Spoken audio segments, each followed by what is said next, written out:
be adults. She comes in, I'll kill her. Can I kill her at 4? I have an inch of hundreds. I'm going to kill her.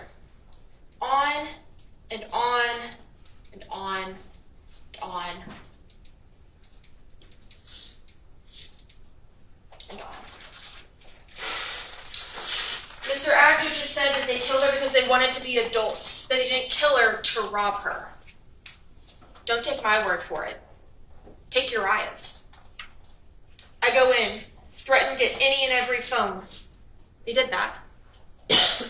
Tell her to move, grab the key ring out of her room, tell her to open everything I haven't. We know those safes are open. He's admitting he'd already opened some. Kill her when done, get someone to drive the Ford. They killed her, and they got a ride.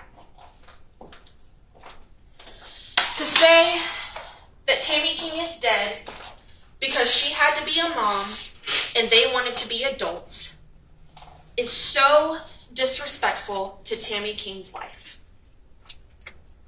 This woman took in her granddaughter, raised her since she was young.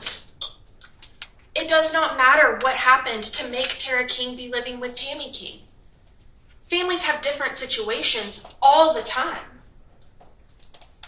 That does not give anybody the excuse to shoot Tammy King. Tara lived with her grandmother for her entire life, and things were fine.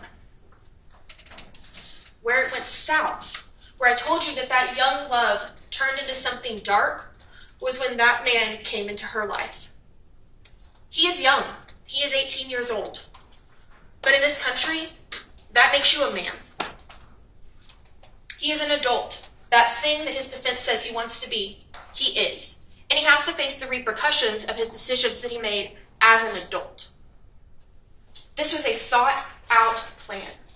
This was a fantasy that turned into a need, that turned into action. We see, as early as November, when Tammy's out of the room, they're seeing what's in those safes. They're taking pictures of the safe codes. They're setting up their ability to execute their plan. You see then moving into 11 days prior to the murder, the 26th of January.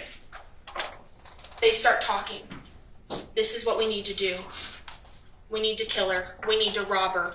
We're going to take these antique coins. We're going to take this money. The other thing Mr. Agnew talked about was that they had access because there was guns behind the couch. There were guns behind the couch that were still there. Any of you who have lived in a home, just because you have access to something does not mean you have permission to take it forever. Does not mean you have permission to murder someone to take their items. Access, we can give to Tara King because she lived in that home. Still doesn't give her permission to take things. Still does not give her permission to go into safes.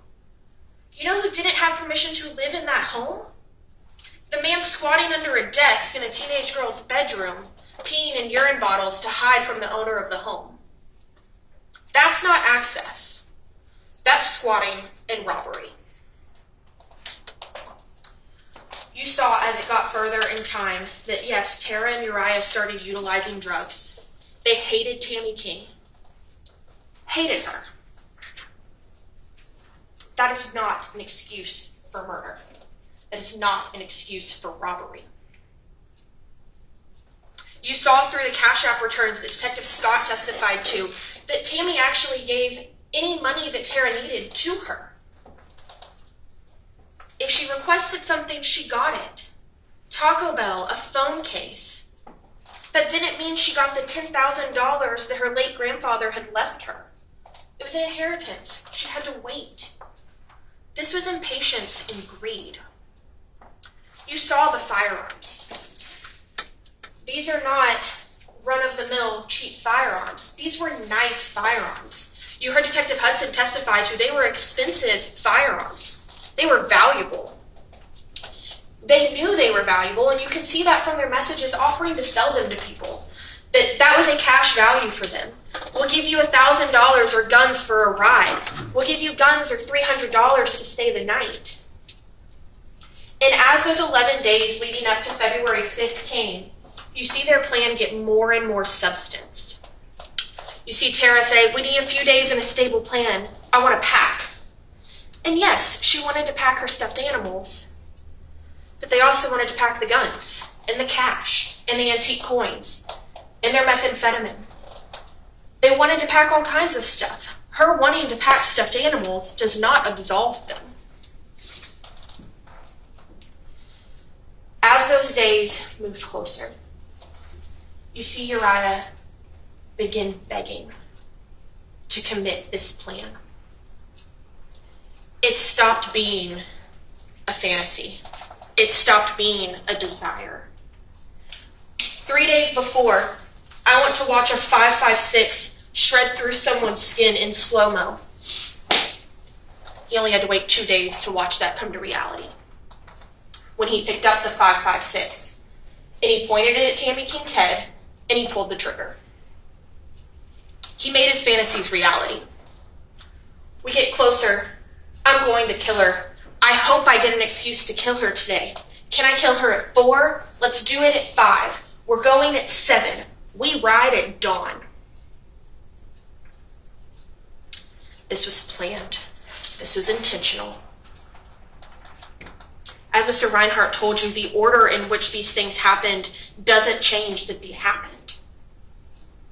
That safe was emptied. You hear testimony from Mr. Utton that they did not have access to that safe. Those guns, that money, it all belonged to Tammy King. That safe was empty. You heard that from Investigator Martin. You heard that from Detective Hudson. You heard that from Detective Espinoza. You heard that from Detective Bernard. It was emptied. It was gone. The initials on the items that were in there, the ammunition boxes, said J.K. It was J.C. King. It was Tammy's husband. More than just seeing this, you saw Uriah already trying to formulate what excuse he would give. When he's talking to his friend Jaden Landry a few days prior, he's talking about if he kills someone else, he'll just say it's self-defense if someone came into the house. It's convenient. Because what's the first thing that he said to his mother when he called her from Laredo? It was self-defense. She was going to stab Tara. You have heard absolutely zero evidence that Tammy ever laid her hands on Tara, that Tammy ever attempted to stab Tara. Tammy is laying naked in her bed. But his words to his mom are, it was self-defense. But he already had told Travis, it doesn't look like self-defense though. Because it's not. A lesser of murder would be an injustice in this case. Because so much more than just Tammy's life was taken. Yes, 3 lives are permanently affected by this. But so are many, many others. All of the items that got systematically taken from Tammy King, the antique coins that were in their backpack in Laredo, the $5,400 still in crisp $100 bills that came from those inches of hundreds that he talks about, that stack of money Rigoberto saw him pull out, start calling friends over as soon as the murder was done, that is robbery. The robbery, the theft that occurred while causing bodily injury. As Mr. Reinhardt told you, bodily injury absolutely counts when you have a gunshot wound to the head that is fatal. Uriah Urick launched a plan. He had his dark fantasies, he had his dark desires, and he moved forward. He begged and begged until he had his opportunity, until he had his excuse. He had his ride set up, he had where they were going, he had all the people he could reach out to. And on February 5th, 2025, he went into Tammy King's room and he shot her in the head. He covered her with linens so that Tara didn't have to see the face of her dead grandmother while they robbed her blind. And then they sat there for hours in the home with Tammy King's body while they waited for a ride. Then they ran away to Laredo, where you see them still calling and texting people. You see messages like, "This is the start of the rest of our lives. We're making bank," and live happily ever after. There is no other verdict appropriate in this case than guilty on capital murder. Thank you.